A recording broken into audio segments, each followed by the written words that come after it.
Bom dia a todos e a todas. Vamos iniciar agora o nosso webinar de resultados do primeiro trimestre de 2026. Vou dar só mais um tempinho aqui para que as pessoas possam entrar na sala. Já iniciaremos.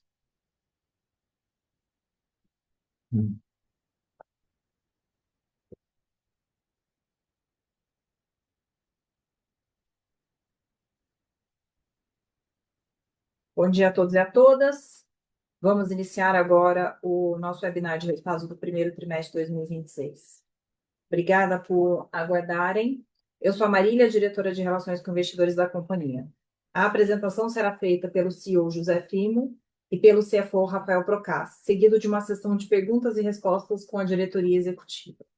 O webcast está sendo transmitido exclusivamente pela internet e, posteriormente, estará disponível no site de RI da companhia. Peço que as perguntas sejam enviadas pelo ícone PIR, junto com o nome de quem faz a pergunta, para que eu possa lê-las ao final da apresentação. Antes de prosseguir, gostaria de esclarecer que todas as declarações feitas durante esta videoconferência, relativas às perspectivas de negócio da companhia, projeções e metas operacionais e financeiras, baseiam-se em crenças e premissas da diretoria da PetroRecon, bem como informações atualmente disponíveis pela companhia. Considerações futuras não são garantia de desempenho e envolvem riscos. Desta forma, passo a palavra ao Firmo para iniciarmos. Obrigado, Marília. Bom dia e obrigado pela presença na nossa apresentação de resultados do primeiro trimestre de 2026. O período foi marcado por uma mudança relevante no cenário macroeconômico global, especialmente a partir de março, com a escalada das tensões geopolíticas e seus efeitos no preço de petróleo. Ao longo do trimestre, obtivemos reduções expressivas de custo e CAPEX, que se traduziram numa melhor performance financeira. No âmbito operacional, a produção média foi de 24,4 mil barris de óleo equivalente por dia, 2,5% menor que o trimestre passado e 11% menor que no trimestre do mesmo período de 2025, impactado principalmente por uma diferença em TIE, que no primeiro trimestre de 2025 produziu aproximadamente 2 mil barris de óleo equivalente médio adicional. A receita líquida totalizou 684 milhões, queda de 3% em relação ao trimestre anterior e 20% em relação ao mesmo período do ano passado, impactado pelo efeito da produção detalhado anteriormente e pela queda do dólar. O EBITDA foi de 310 milhões de reais, um aumento de 5% em relação ao trimestre anterior, evidenciando a estratégia de eficiência de custos da companhia e, na comparação ano a ano, houve uma queda de 27% em relação ao primeiro trimestre de 2025. O lucro líquido foi de 124 milhões de reais, um aumento de 144% em relação ao quarto trimestre de 2025, devido aos efeitos cambiais da marcação de mercado da dívida e dos hedges. Na comparação anual, o lucro foi de 46% menor, devido também aos efeitos da variação a mercado devido ao câmbio. Em relação ao endividamento, encerramos o período com uma dívida líquida de 1,4 bilhão de reais, equivalente a uma alavancagem de 1,04 vezes dívida líquida sobre EBITDA, e, por fim, mantivemos uma execução disciplinada do plano de investimentos da companhia, com redução do CAPEX em relação ao período anterior, que resultou em uma geração de caixa livre no valor de 80 milhões.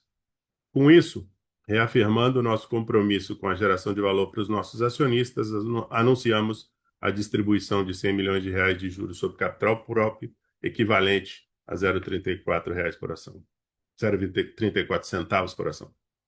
Destaco ainda que obtivemos a inclusão na carteira do índice Great Place to Work, da B3, reforçando nosso compromisso com um ambiente de trabalho inclusivo e orientado ao desenvolvimento das pessoas. Nesse mês de abril, conquistamos pelo segundo ano consecutivo a certificação do Great Place to Work. Passo aqui para a produção. A produção média da companhia obteve uma redução de 3% em relação ao quarto trimestre do ano passado, impactado principalmente pela queda de produção em Miranga e em Tiê. Esse declínio foi reflexo principalmente de paradas operacionais incluindo interrupções associadas a manutenções de unidade de processamento, sistemas de compressão e eventos elétricos que tiveram um impacto significativo na produção do ativo Bahia no trimestre. Já no ativo Potiguar, a produção ficou estável na comparação trimestral.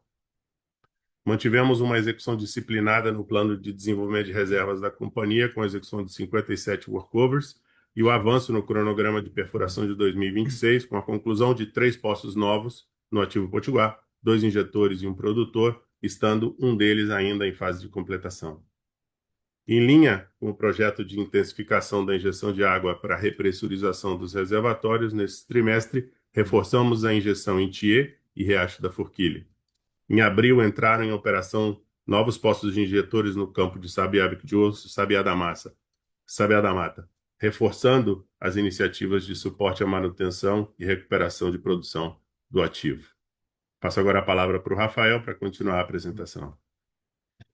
Obrigado, Firmo, e bom dia a todos. Na receita líquida, encerramos o trimestre com R$ 684 milhões, uma redução de 3% em relação ao quarto TRI de 2025, impactado principalmente por menores receitas de gás natural, que totalizaram R$ 263 milhões no primeiro TRI, R$ 31 milhões a menos do que no trimestre anterior, sendo que 15 milhões dessa redução estão diretamente associados à menor compra de gás de terceiros no período. Além disso, é importante destacar que o preço médio de realização do gás natural, que ficou em $9,36 por milhão de BTU, equivalente a cerca de $56 por barril de óleo equivalente, ainda não reflete a recente alta do Brent, em função da metodologia contratual de precificação, que prevê reajustes trimestrais com base na média aritmética dos preços do Brent observado nos 3 meses anteriores. O último reajuste, realizado em fevereiro desse ano, considerou a média dos preços observados entre outubro e dezembro de 2025, enquanto o próximo reajuste, previsto para maio, irá incorporar a média dos preços observados entre janeiro e março de 2026. Dessa forma, existe uma defasagem natural na captura dos movimentos do petróleo, o que indica que a valorização recente do Brent ainda não foi refletida nos preços do gás do trimestre, reforçando a expectativa de maior captura de valor ao longo dos próximos meses. Essa queda na receita de gás foi parcialmente compensada por maiores receitas de petróleo, que atingiram R$ 442 milhões no período, um aumento de 51 milhões por conta da melhora dos preços no período, parcialmente impactada pelas operações de hedge NDF, com impacto financeiro negativo de R$ 35 milhões no trimestre, totalizando dessa forma uma receita líquida de petróleo no valor de 407 milhões. Ao analisarmos o preço médio de realização do petróleo, observamos um aumento significativo de 15%, alcançando $63,40 por barril, refletindo principalmente os efeitos positivos do cenário macroeconômico, ainda que atenuados pelos hedges e pelo aumento dos descontos associados ao spread entre o Dated Brent e o ICE Brent, que em março superou $4 por barril, patamar significativamente superior ao normalmente observado. Ressalte-se que alguns contratos da companhia estão indexados ao ICE Brent e outros ao Dated, o que nos beneficiou no período. Por fim, na linha de serviços, registramos receita relacionada à prestação de serviços de perfuração com a sonda PR-14 para terceiros, contribuindo positivamente para a diversificação da nossa receita no período. Demonstramos aqui a nossa posição de hedge de petróleo e seus impactos nos resultados contábeis da companhia no trimestre. Para 2026, temos cerca de 65% da produção de petróleo 1P protegida. Para 2027, esse número se reduz para 37% e para 2028 para 9%, o que garante previsibilidade de caixa, mas permite capturar upsides e movimentos positivos do Brent. No que se refere à contabilização do hedge, a liquidação dos contratos na modalidade NDF resultou no primeiro TRI de 2026 em um impacto negativo de R$ 35 milhões na receita. Além disso, a marcação a mercado desses contratos fica registrada no patrimônio líquido, afetando os resultados da companhia somente à medida em que os contratos sejam liquidados no futuro. Já as operações via Zero Cost Collar não são consideradas hedge accounting e, dessa forma, impactam o resultado financeiro do trimestre, tanto pelas parcelas já liquidadas no primeiro TRI, no valor de R$ 19 milhões, quanto pela marcação a mercado dos contratos futuros, que tem seu efeito contábil também registrado no resultado financeiro do período. Nesse trimestre, mantivemos a trajetória consistente de redução de custos e despesas, reforçando a disciplina operacional e o foco em eficiência. Os custos e despesas totais somaram R$ 374 milhões no primeiro TRI, uma redução de aproximadamente 9% em relação ao trimestre anterior. Essa redução é resultado de uma combinação de fatores. Por um lado, observamos um aumento nos royalties, reflexo direto dos maiores preços de referência de petróleo e gás natural do período. Por outro, esse efeito foi mais do que compensado por uma queda em custos, despesas e outros gastos, principalmente associados à redução de despesas com serviços, consultorias e materiais. Na visão trimestral, é importante destacar a evolução positiva dos principais componentes de custo. O lifting cost manteve-se no patamar do trimestre anterior, que foi substancialmente inferior à média dos 3 primeiros trimestres de 2025. Em dólares por barril, o indicador foi impactado pela queda da produção e pelo câmbio, permanecendo, ainda assim, em patamares controlados e compatíveis com nossa base operacional.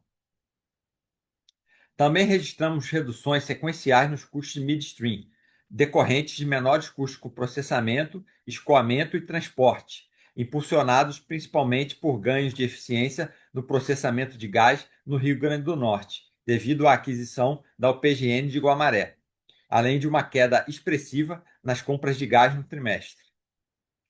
Por fim, vale ressaltar que seguimos focados na sustentabilidade dessa tendência de redução, combinando rigor no controle de despesas e eficiência operacional. Esse conjunto de medidas é fundamental para melhorar margens, aumentar a resiliência do negócio e fortalecer a geração de valor de longo prazo. Essa eficiência e disciplina estão refletidas no EBITDA da companhia, que no primeiro trimestre de 2026 totalizou R$ 310 milhões, um crescimento de 5% em relação ao quarto TRI de 2025. Esse progresso resulta, sobretudo, da otimização dos custos, que mais do que compensou os impactos da redução de receitas e aumento dos royalties observados no período, permitindo que a margem EBITDA avançasse de 41,9% para 45,3%. Do ponto de vista de netback por barril, o Brent médio no trimestre foi de $81 por barril, enquanto a receita líquida foi de $60 por barril de óleo equivalente. A realização líquida reflete o efeito combinado do mix de produtos, onde o gás natural apresentou menor valor por BOE do que o petróleo, especialmente nesse trimestre por conta do descasamento temporal dos reajustes trimestrais de preços dos contratos de gás, como explicado anteriormente. No lado do petróleo, afetaram ainda os descontos aplicáveis aos contratos de venda, além do impacto negativo da NDF. Já o break-even cash cost totalizou $30,61 por barril, gerando uma margem positiva de $29,49 por barril de óleo equivalente. Destacamos aqui a expressiva redução do CAPEX como reflexo direto da nossa disciplina na alocação de capital. No trimestre, o CAPEX total foi de R$ 197 milhões, uma redução de 26% em relação ao quarto TRI de 25, com priorização de projetos com melhor retorno e maior aderência à geração de caixa.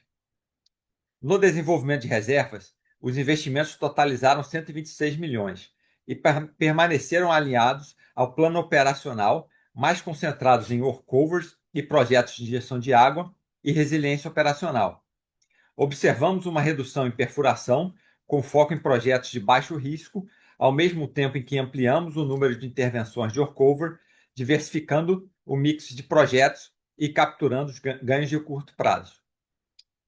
Em facilidade, seguimos priorizando investimentos em infraestrutura de injeção de água e integridade de ativos, que são fundamentais para a sustentabilidade da produção e para a preservação de valor ao longo do tempo. De forma geral, o CAPEX do trimestre reflete uma abordagem disciplinada, seletiva e consistente com a nossa estratégia de resiliência do negócio, crescimento com rentabilidade e preservação de flexibilidade financeira. Neste slide, reforçamos a solidez financeira da companhia e o baixo nível de alavancagem. Encerramos o trimestre com uma posição de caixa de R$ 1.657 bilhões, ligeiramente acima do saldo registrado ao final do quarto TRI de 25, mesmo após o pagamento de CAPEX, juros, efeitos de hedge e outros compromissos financeiros.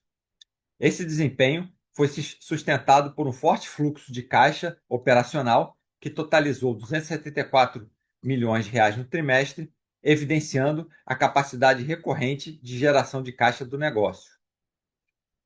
Do ponto de vista de endividamento, seguimos com uma estrutura confortável. A alavancagem encerrou o trimestre em 1,04 vezes dívida líquida sobre EBITDA, mantendo-se em patamar baixo e controlado. O custo médio da dívida em dólar permaneceu em torno de 6,12% ao ano, com duration próximo de 4 anos, o que assegura previsibilidade financeira e flexibilidade para atravessar diferentes cenários de petróleo. Essa combinação de geração consistente de caixa, baixo nível de alavancagem e perfil de dívida alongado e de baixo custo reforçam nossa capacidade de financiar o crescimento com disciplina de capital e sustentar retornos recorrentes aos acionistas de forma responsável. Devolvo agora a palavra ao Firmo. Obrigado, Rafael. Para concluir, esse último slide consolida bem a mensagem central do trimestre. A retomada na geração de caixa livre, sustentada por disciplina na alocação de capital, redução estrutural de custos e um perfil de investimento mais eficiente. No primeiro trimestre de 2026, geramos 80 milhões de caixa livre, mesmo não tendo capturado ainda plenamente os benefícios da subida do preço de petróleo que ocorreu somente a partir de fevereiro. Esse resultado reflete diretamente o esforço contínuo na otimização da nossa base de custos, aliado à redução relevante do CAPEX através de foco em projetos de melhor retorno financeiro. CAPEX total do trimestre ficou significativamente abaixo dos níveis observados em 2025. Essa maior geração de caixa sustenta nosso foco na remuneração dos acionistas, que propiciaram a decisão de distribuir R$ 100 milhões de JCP, alinhada à geração de caixa e à preservação de solidez financeira da companhia. Estamos hoje diante de um cenário bastante diferente daquele previsto poucos meses atrás, e devemos manter a nossa agilidade para ajustar o nível de atividade de investimentos nos próximos meses, dependendo do cenário macroeconômico. Aproveito para ressaltar um avanço muito relevante em nossa estratégia de resiliência operacional no escoamento de petróleo. Assinamos com a Brava aditivos de 3 meses a partir do mês de abril, nos contratos de venda de petróleo no ativo Potiguar, que aumentam a previsibilidade de entrega dos volumes e melhoram o compartilhamento de riscos e upsides no mercado com escaladores que alinham as companhias na busca de eficiência sistêmica do onshore brasileiro. Assinamos também um Heads of Agreement, que define as bases da negociação para um contrato de longo prazo a ser assinado nos próximos meses. Seguimos, portanto, executando nossa estratégia com rigor técnico e foco em criação de valor de longo prazo. A combinação de excelência e resiliência operacional, disciplina financeira e estratégia comercial equilibrada nos dá confiança em um desempenho ainda melhor no futuro próximo. Obrigado e devolvo a palavra para as perguntas para a Marília. Obrigada, Firmo. Obrigada, Rafael. Vamos iniciar agora a sessão de perguntas e respostas. Peço que vocês enviem as perguntas aqui pelo Q&A para que eu, com a sua identificação, para que eu possa lê-las. Então, aqui, iniciando, eu vou fazer por temas, porque eu acho que facilita aqui nas respostas. Então, Sobre CAPEX. O Citi perguntou, no qual do quarto trimestre a gestão sinalizou uma produção flat para 2026 com CAPEX mais conservador. Dado esse novo patamar de preços, a companhia já revisou ou está revisando o guidance de produção e CAPEX para 2026? Quais são os gatilhos específicos para uma aceleração das atividades de perfuração? Acho que é uma pergunta que todos nós estamos nos fazendo na indústria petroleira global. A resposta para esse ano é não. A gente continua mantendo a estratégia original que foi decidida no final do ano passado. Obviamente, aproveitando.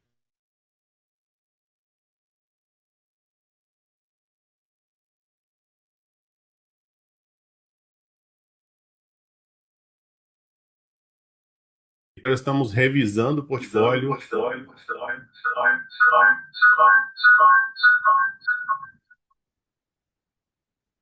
Desculpa aí o problema de áudio. Acho que agora voltou.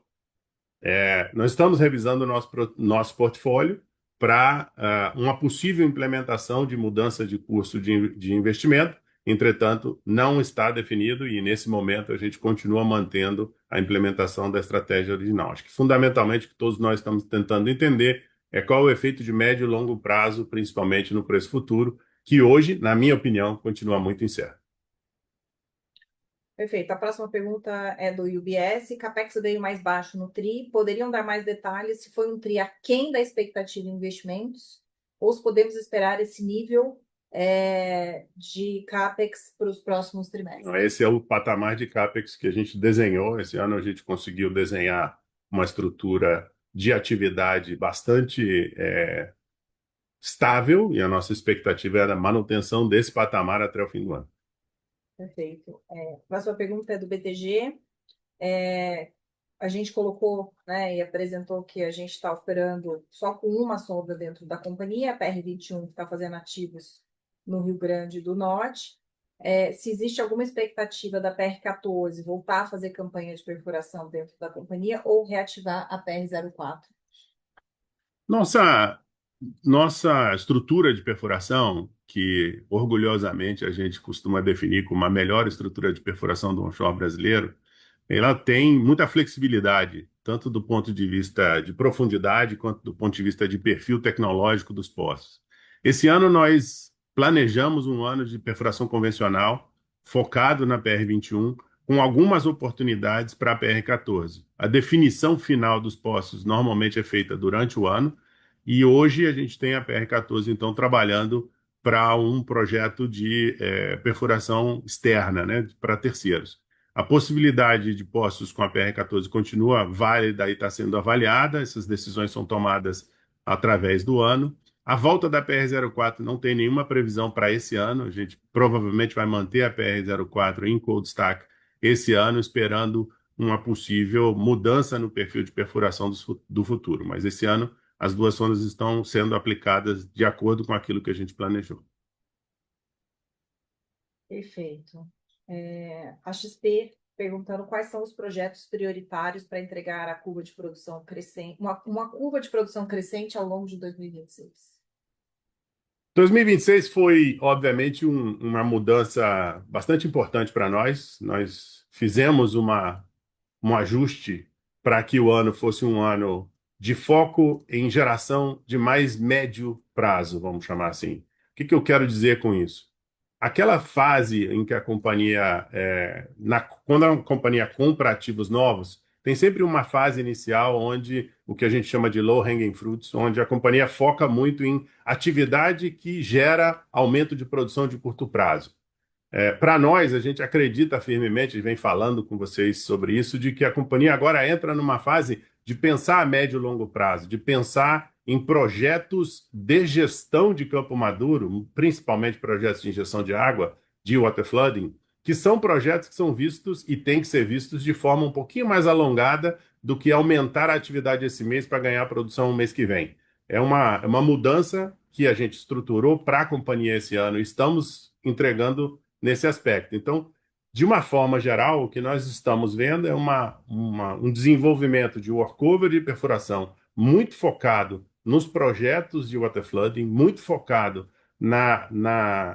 busca de estabilização para que o capital empregado tenha um retorno maior do que aquele que a gente conseguiu, principalmente nos últimos 2 anos. Então, é uma mudança de visão um pouquinho mais alongada do que simplesmente o período. Nosso compromisso esse ano é a busca de uma estabilização entre produção média do ano passado e produção média desse ano. Estamos alguma coisa abaixo, 5% abaixo daquilo que a gente tinha programado no primeiro trimestre, devido aos problemas já conhecidos, sazonais aqui, de manutenção ou de parada. A gente acredita e continua trabalhando para que a gente atinja no fim do ano a expectativa de CAPEX, que nós setamos, que é um CAPEX bem menor do que o do ano passado, e uma expectativa de produção média flat com o ano passado, que isso nos traria um retorno financeiro bastante melhor do que foi do ano passado. Essa é a estrutura, não tem nada modificado no momento, é isso que nós estamos trabalhando para fazer. E aí são vários projetos, tanto de workover quanto de perfuração, para atingir esse objetivo final. Perfeito.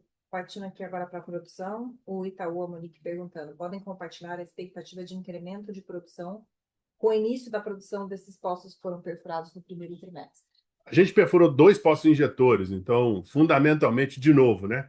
A gente faz, obviamente, que a nossa análise técnica é você perfura um poço injetor na busca de aumentar e estabilizar a produção de vários poços, mas não é uma produção direta. Você não é como você, quando a gente perfurou o poço de Tiê 11, que no mês seguinte a gente estava produzindo 1.000 barris de óleo equivalente a mais. Então, de novo, voltando aqui, essa mudança de que a atividade de hoje faz parte de um processo de geração de valor de médio prazo, que busca, obviamente, trazer gestão de reservatório, gestão de campo maduro para o core das atividades da companhia.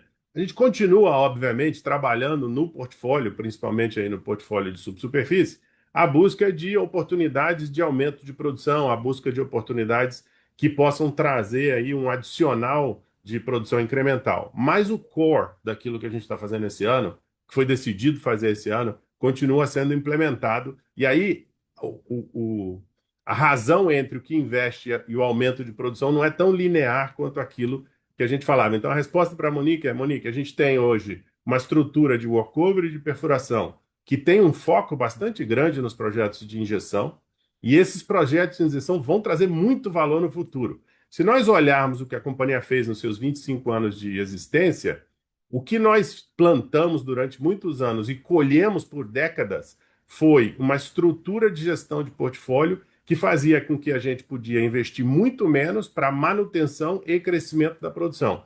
Esse patamar de investimento que nós estamos hoje, esse modelo que nós estamos hoje, é justamente estabelecer isso. Não é uma resposta imediata, é uma resposta mais de longo prazo. É uma resposta para dizer: a gente acredita na estabilização e no crescimento de produção, mas ele não vai ser tão imediato quanto perfurar um poço hoje e aumentar a produção o mês que vem. Perfeito. Entretanto, o objetivo continua exatamente aquele nosso: manter produção flat esse ano com atividade de CAPEX bastante menor. Estabilizado isso, a gente vai continuar fazendo isso pelos próximos anos, buscando crescimento. A gente tem alavancas de crescimento muito interessantes. No ano passado, a gente testou tecnologia, a gente trouxe outras oportunidades. Esses projetos hoje estão sendo desenvolvidos, eles estão na prancheta justamente para poder estabilizar e ganhar maturidade. No momento que a gente acreditar que esses projetos estão prontos e que devem entrar na carteira de atividade, a gente vai dar uma visão um pouquinho maior de uma aceleração de CAPEX, que obviamente fica mais confortável com o preço de petróleo mais alto. Então, vendo um preço de petróleo um pouco mais alto, principalmente num horizonte médio, a gente pode acelerar esses projetos, mas a gente não mudou a estratégia até agora, para esse ano. Tá ótimo. Tem uma pergunta aqui de um investidor, ela está em inglês, mas acho que eu vou ler em português, porque tem a tradução, senão dá Para não fazer confusão ali bagunça. para ela na hora de fazer pro call em inglês. Que você já respondeu um pouco na pergunta da Monique, mas acho que é importante enfatizar que ele pergunta quando que a gente planeja retornar o crescimento, o passe de crescimento da produção, e depois da lição dos poços profundos do ano passado, o que vai acontecer com a Petro Recôncavo, pensando no crescimento de produção para frente, forward? Vamos provavelmente repetir aqui o que nós enxergamos. A partir da mudança de fase, ou do estabelecimento aqui do nosso entendimento de que a fase de low-hanging fruit, onde a gente pegou esses ativos e trouxe muito do que a gente chama de RTP, Return to Production, para o negócio, hoje temos a responsabilidade de olhar para esse negócio do mesmo jeito que a gente olhou o cluster remanso há décadas atrás. Ou seja, agora é a hora de estruturar projetos de waterflooding que permitam que o futuro seja muito melhor do ponto de vista de alocação de capital do que agora. A equação de alocação de capital para retorno de produção rápida, ela passa a ser substituída por um investimento agora para um retorno de capital mais alongado. Acho que esse é o grande tema. Estabelecido isso, e isso é um projeto que a gente vê principalmente nesse ano e provavelmente uma boa quantidade do ano passado, nós podemos então, ao mesmo tempo, começar a pensar em outros projetos de aumento de produção, vamos chamar assim. Esses projetos de aumento de produção, eles estão muito ancorados no investimento que a PetroRecôncavo fez de equipamentos, tecnologia e conhecimento para o desenvolvimento futuro da companhia.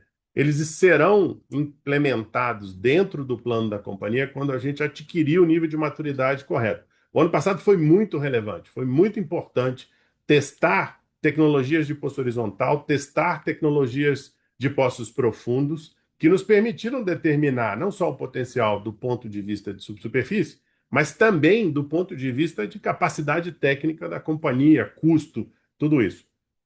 Esse potencial tem um potencial transformador para a companhia, é isso que nós trabalhamos. Nós não podemos simplesmente continuar fazendo campo maduro e abdicar de desenvolver isso, mas cada um vem na sua maturidade e na sua velocidade de implementação. Esse é um ano em que tudo aquilo que a gente colocou em prática o ano passado está sendo desenvolvido. Um futuro onde a companhia é capaz de fazer poços horizontais, multi-stage frac, com profundidades para atingir os reservatórios de profundos de gás que nós temos conhecidos dentro do portfólio da companhia, transforma não só as reservas, como a produção da companhia no futuro. Mas esse é um momento que a gente precisa discutir mais à frente, quando a maturidade desses projetos estiverem bem conhecidos e a nossa decisão de gestão de risco e de investimento estiver decidida. Nesse momento, a companhia está focada nessa estratégia atual, que é a implementação de forma muito disciplinada de os projetos de waterflooding que vão cuidar do declínio futuro, que vão cuidar da alocação de capital para que a companhia gere muito valor mais para frente. Perfeito. A próxima pergunta é do Bradesco sobre o projeto de injeção de água em Tietê. Podemos considerar ele encerrado ou tem mais trabalho? Não. Qual a avaliação de vocês dos resultados até agora? O projeto de injeção de água é um pouco parecido com os projetos de cultura de segurança. Você não tira o olho deles nunca e tem que ter a humildade de estar o tempo inteiro aprendendo com eles. Então, do ponto de vista de investimento, sim, um investimento fundamental de TIE, aquele de construção de poços e de estrutura de superfície, está feito. Tem algumas coisas ainda para serem feitas mais para frente, mas nada grande material. O projeto, do ponto de vista de implementação, está feito, mas tem muito trabalho de ajuste, de refinamento, de entendimento, de tecnologia que nós estamos fazendo em TIE para que esse projeto finalmente dê resultado. Qual é o resultado? Uma curva de declínio mais controlada, uma razão óleo-água muito melhor do que aquela que a gente tem hoje, que é o que a gente busca em todos os projetos de injeção. Perfeito. Mais uma pergunta do Citi. Vocês estão mais confiantes com o preço do petróleo? Que o preço do petróleo pode continuar mais forte por mais tempo contra o cenário de preços traçado no final de 2025? Minhas décadas de óleo e gás me indicam de que você deve fugir de quem te diga que sabe qual é o preço do petróleo futuro. Nossa estratégia aqui é uma estratégia de absoluta agilidade e flexibilidade. Todos nós estávamos há muito poucos meses atrás numa expectativa de preço do petróleo completamente distinto daquele que nós estamos vivendo hoje. Ninguém tem realmente noção, na minha opinião, qual é o efeito total a médio e longo prazo de tudo aquilo que a gente viu nesses meses desse ano. Acho que todos nós temos uma visão de que o efeito não é absolutamente de curto prazo, de que existe, sem dúvida nenhuma, um efeito de médio prazo, principalmente no risco do petróleo do Golfo, né, que foi uma das grandes, acho que uma das grandes razões pelas quais o petróleo mudou de patamar de preço. Quanto isso vai ser resolvido nos próximos meses, quanto isso vai ser colocado nos modelos de supply e demand de petróleo é uma coisa ainda a ser vista. A gente vê claramente de que não deve ser algo muito de curto prazo e deve ser algo de médio prazo. Esse é um pouco o que eu posso dizer da minha visão de petróleo mais para frente. Aparentemente, o que nós vimos não será resolvido rapidamente. O que nós vimos vai ter um efeito mais longevo.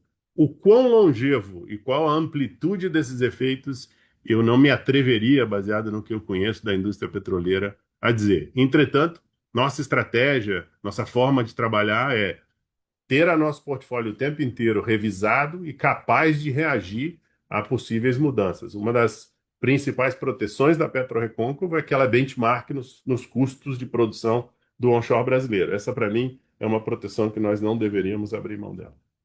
Perfeito. Pulando agora para a Rede, tem um investidor aqui, pessoa física, perguntando quantos por cento da produção está com Rede e a que valor por barril. Acho que a gente deu isso no slide. Isso tem no slide aqui da apresentação. A gente tem mais ou menos 65% da produção 1P das reservas provadas prevista para 2026, 37% para 2027 e 9% para 2028, mais ou menos. A ordem de grandeza é mais ou menos 10 mil barris por dia agora para 2026 e a gente produz mais ou menos 14 mil barris por dia. Tem sido essa mais ou menos a proporção. O preço médio tem dois formatos diferentes. Tem uma parte que é NDF, que aí o preço fica meio fixado mesmo, está ao redor de $65 por barril, mais ou menos. E tem aqueles que são no formato collar, você captura numa certa janela. Normalmente tem um piso aqui perto de $60, então a gente fica protegido contra quedas abaixo de $60 e a gente captura o upside até perto de $70 por barril.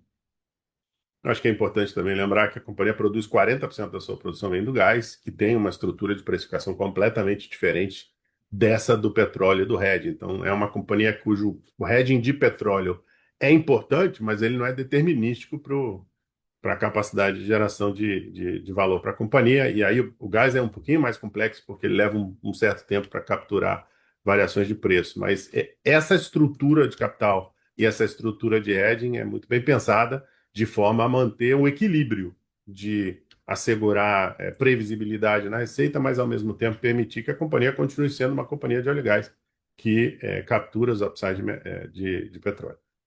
Perfeito. Ainda sobre o RED, Rafael já explicou um pouco, mas como vieram algumas perguntas em relação a isso, eu vou aqui repetir. Veio do Citi, veio do Bank of America. Como a gente avalia a estratégia de RED atual, à luz do novo patamar de preços, e se há plano de renegociar ou encerrar posições de NDF antecipadamente? Essa estratégia de hedge ela é sempre muito discutida aqui, especialmente com o Comitê de Finanças aqui do nosso Conselho de Administração, e foi desenhada, digamos assim, para pensar num cenário como o filme mencionou, né, de ter uma proteção grande o suficiente contra cenários mais de downside no preço, né, que era o cenário, a visão prevalecente aí há poucos meses atrás, mas também permitir capturar boa parte desse upside. Então ele é desenhado mais ou menos dessa forma e a gente vai fazendo revisões aí dessa posição de hedge periodicamente aí, conforme o cenário vai evoluindo. Eu acho que a gente não tem no momento, então, assim, intenção de encerrar antecipadamente nenhum dos contratos de hedge, não vejo grandes benefícios nesse caminho. Então, acho que a ideia é seguir executando e, como eu mencionei, boa parte disso aqui é tratado como hedge account, isso aqui é estruturado como contratos que têm liquidações mensais, né? Então, eu estou protegido, por exemplo, ao longo de 2026 até dezembro. A cada mês que acaba, você faz o settlement do resultado daquele mês. Isso aí vai afetando o resultado da companhia no período.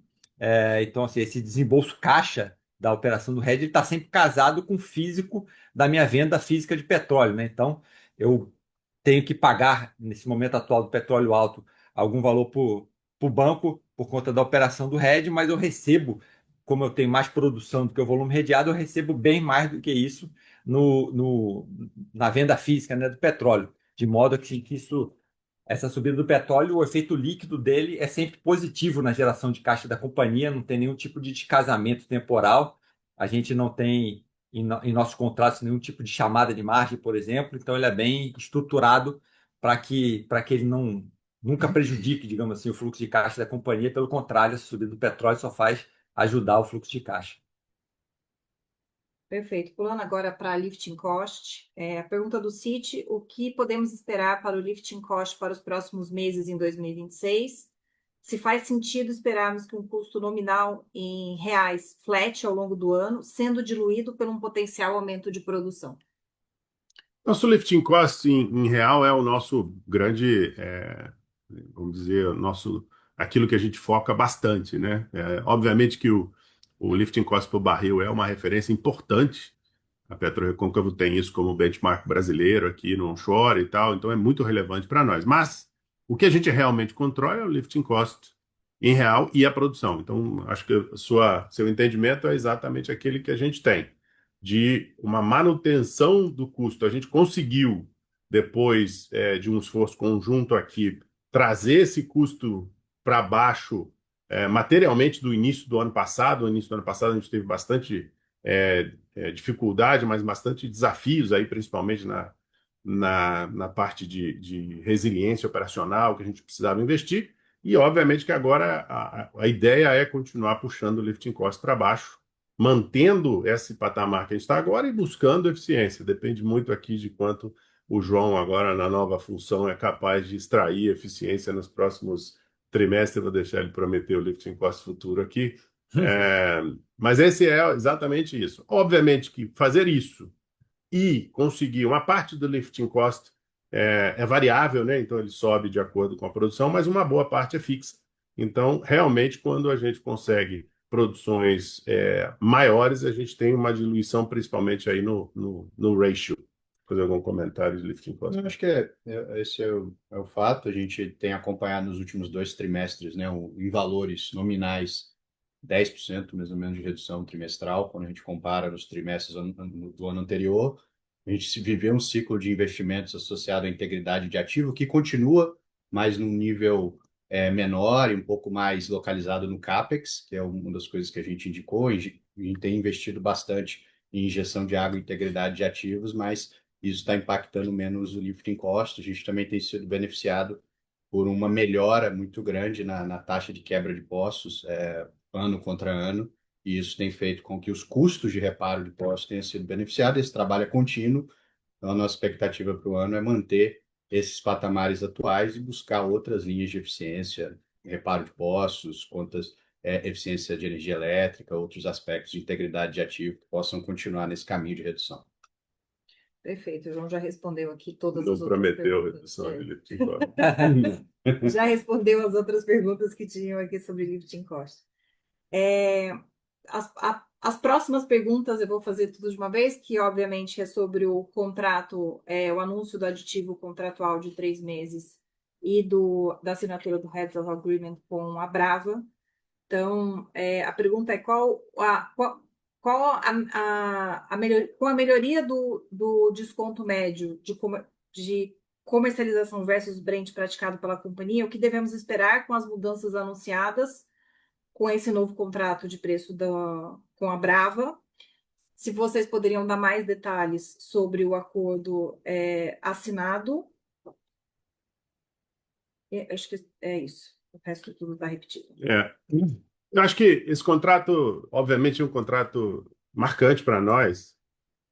O aditivo tem aquela função de iniciar o processo de negociação com um bom goodwill e marcar um termo para que a gente consiga buscar um contrato de longo prazo. Acho que isso faz parte da nossa estratégia. Isso tem como objetivo fundamental para a PetroRecôncavo buscar aquilo que a gente vem buscando. Lembra que eu cheguei um mês depois de que a PetroRecôncavo teve um dos seus maiores prejuízos, vamos chamar assim, de fechamento de todos os seus poços aí em Potiguar por Ficou 12 dias, algo que nunca tinha ocorrido na companhia e que levou meses para que a gente se recuperasse do ponto de vista de subsuperfície. Então, naquele momento, a gente tomou uma decisão e vem buscando, de forma muito efetiva, muito eficiente, alternativas de escoamento de produção e, obviamente, alternativas que fossem economicamente positivas. Esse avanço agora com a Brava vamos chamar assim, mais uma fase dessa estrutura de resiliência operacional que nós vínhamos desenhando. Conseguir, eu também, desde que cheguei, disse que o onshore vai ser muito melhor quando as companhias em conjunto trabalharem para a redução sistêmica de custos, né? A gente tem situações ainda no onshore que são heranças de um desinvestimento que não necessariamente focou em eficiência. Então, a busca disso e esse contrato avança nessa direção. A gente, desde o ano passado, vem discutindo com a Brava contratos um pouco melhores, que a gente possa dividir um pouco o risco do spread, principalmente os spreads que a refinaria produz, para que a gente possa caminhar junto e buscar, uma vez mais, esse nível de eficiência. Esse contrato traz, obviamente, uma visibilidade de entrega que é muito importante para a refinaria, que ela precisa disso, principalmente da importância do petróleo para esse refino, mas, ao mesmo tempo, ele traz também benefícios para a PetroRecôncavo, que habilita para a PetroRecôncavo a opção de, ou quando a gente estiver com o projeto pronto de P100, fazer a opção de entrega para os dois lados, que faz o que a gente sempre desenhou fazer. Então, eu estou bastante satisfeito, obviamente, quero continuar trabalhando nisso. A busca aqui é de geração de valor para as duas companhias. A busca é o que nós precisamos. As discussões são sempre o que nós precisamos fazer para que os custos totais sistêmicos abaixem, as duas companhias gerem valor. A gente fez isso com o Guamaré na aquisição e se provou extraordinariamente positivo. Meses depois que a gente se juntou em Guamaré, a gente conseguiu juntos baixar muito o custo. A filosofia é a mesma, a metodologia é a mesma. Ele permite, obviamente, uma redução de custos para nós, não, a melhoria na venda do petróleo de curto prazo, que eu não gosto de citar desde da minha história na indústria de serviço. Eu aprendi que você nunca deve ficar discutindo contratos privados de forma pública, isso não traz valor nenhum, mas vocês terão a oportunidade de averiguar quarter a quarter, como a gente publica, o nível de melhora de desconto. Ele é material, tanto que a gente fez o anúncio ontem, mas é um contrato que anda no caminho certo, no caminho de gerar valor para as duas companhias, reduzir, obviamente, o desconto da PetroRecôncavo para que a gente continue melhorando a monetização do nosso petróleo, do mesmo jeito que a gente fez na redução dos custos de midstream em conjunto com a Brava. Então, essa é a minha visão. Finalizado o contrato a longo prazo, que é obviamente o objetivo das duas companhias, a gente vai ter uma visão de 5 anos muito melhor do que a gente tem hoje do ponto de vista de valor gerado para a Brava e de valor gerado para a PetroRecôncavo. Esse é o trabalho a ser feito nos próximos meses. Perfeito. Aqui a pergunta do Safra: como a substituição do diesel por GNL aumenta a atratividade do custo de transporte por carreta? Se cria efetivamente uma alternativa mais atrativa de venda, fortalecendo a posição comercial da companhia no Rio Grande do Norte? Eu vou usar a palavra atrativa. Aumenta muito atrativamente, mas a gente está em piloto. Nós temos, o GNL já começou a produzir, nós já começamos a movimentar carga com GNL de uma forma de piloto, porque o que a gente quer é entender o que é possível fazer. Na minha opinião, do ponto de vista da estratégia de gás, a microdistribuição de GNL e a entrada do GNL no transporte, principalmente no transporte, no modal de transporte de carga no Brasil, tem um potencial transformador. O Brasil tem o gás, tem condição de usar e balancear, inclusive, a dependência de diesel que a gente tem, que agora está se provando ser altamente complicada nesse momento de estresse. Então, eu acredito muito na entrada definitiva do GNL, principalmente da forma como a gente está fazendo aqui, no modal de transporte rodoviário brasileiro. Tanto que a gente está testando esse piloto. É muito atrativo, mas ontem eu respondi uma pergunta aqui dentro, dizendo: eu vou considerá-lo atrativo quando a gente tiver volume de atividade suficiente para a gente entender tudo do ponto de vista de manutenção, do ponto de vista de custo, do ponto de vista de segurança, do ponto de vista de tudo aquilo que a gente quer fazer com o GNL. Já estamos começando, é um projeto relevante para nós, mas é um projeto que precisa de mais tempo para que a gente possa realmente dar luz a ele e mostrar o potencial que ele tem. Baby steps nesse projeto, mas ele vou usar a palavra dele, muito atrativo. Perfeito. A próxima pergunta é do Bank of America. Qual a cabeça de alocação de capital da companhia dada a baixa alavancagem? Pensar em M&A ou ainda gostariam de focar mais no portfólio atual e distribuição de dividendos? All of the above pode ser a resposta correta. A gente continua estruturando de forma, acabamos de refazê-lo e saiu a decisão do JCP, exatamente onde nós estávamos 2 anos atrás. A companhia tem não só uma estrutura de capital que permite a companhia fazer muita estratégia de flexibilidade, permite fazer muita coisa, desde alocação de capital mais forte, como foi feito ano passado na subsuperfície, a um pagamento de dividendos mais agressivo, como é o que está se mostrando nesse ano, e tem também a capacidade operacional para fazer isso. E ela vai manter isso como principal fonte de potencial para fazer algo que traga valor para a companhia a longo prazo. Acho que mantidas as mesmas premissas, flexibilidade é a nossa estratégia.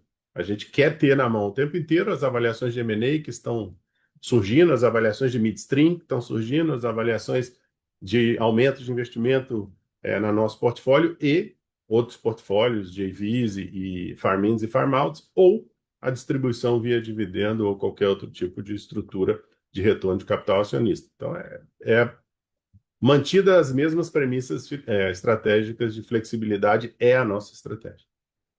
Perfeito. O Bradesco mandou uma pergunta aqui que gostaria de ouvir a sua opinião, Firmo, sobre a provável entrada da Ecopetrol no onshore brasileiro. Se você que tem uma vasta experiência trabalhando com majors e SOEs, o que você achou?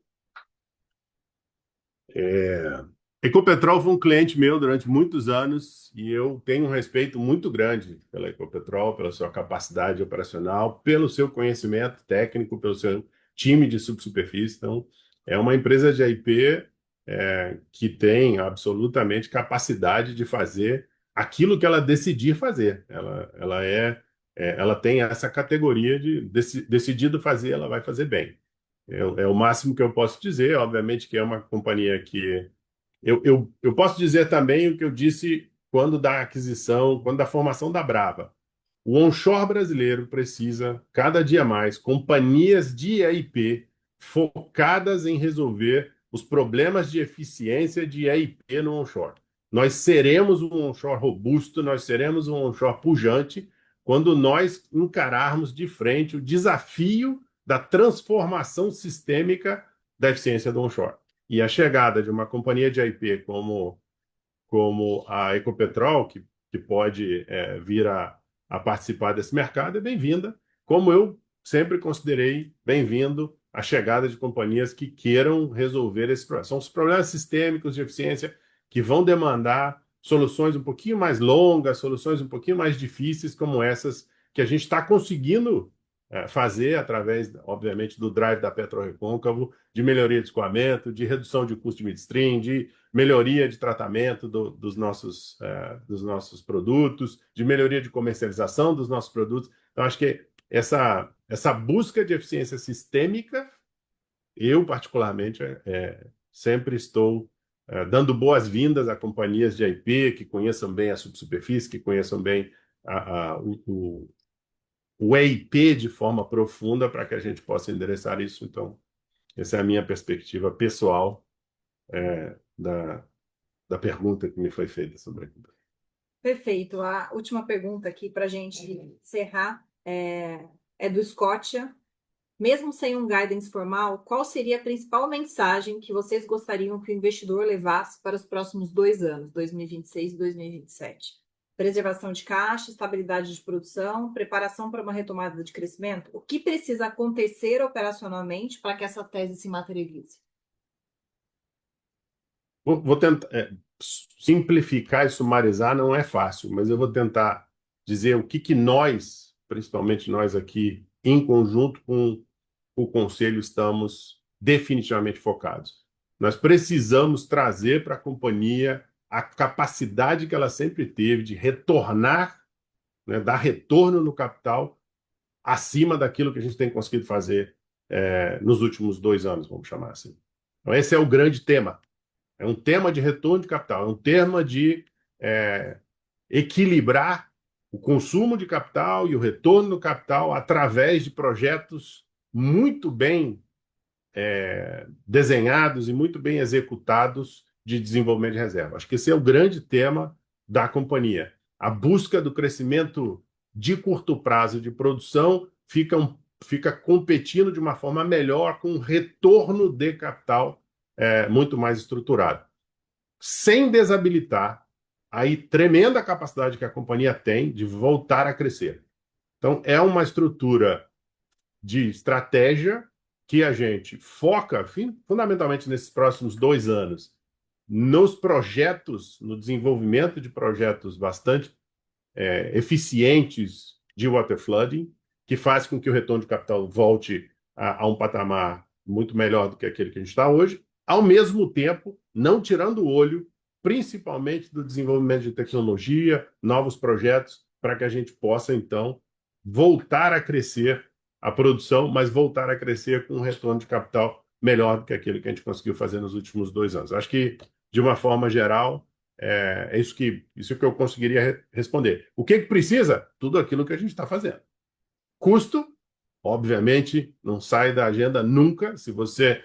A única razão da existência das companhias de Campo Maduro, de onshore, é que elas operam a custos muito menores do que qualquer outra. Senão, não tem sobrevivência nisso. Então, custo, principalmente custo operacional e custo investimento, muito bem feito, com um foco e uma capacidade de avaliar retorno de investimento de forma muito mais granular e de forma muito ser capaz de aprender muito rápido, né? Entender o que você está investindo e aprender com o que você está investindo num ciclo, num PDCA muito bem feito e muito rápido, e ao mesmo tempo trazendo essa capacidade, não abdicando de jeito nenhum, de olhar o portfólio da companhia e as oportunidades de encontrar novas reservas e nova produção. Acho que esses são os grandes temas. Não sei se alguém quer complementar.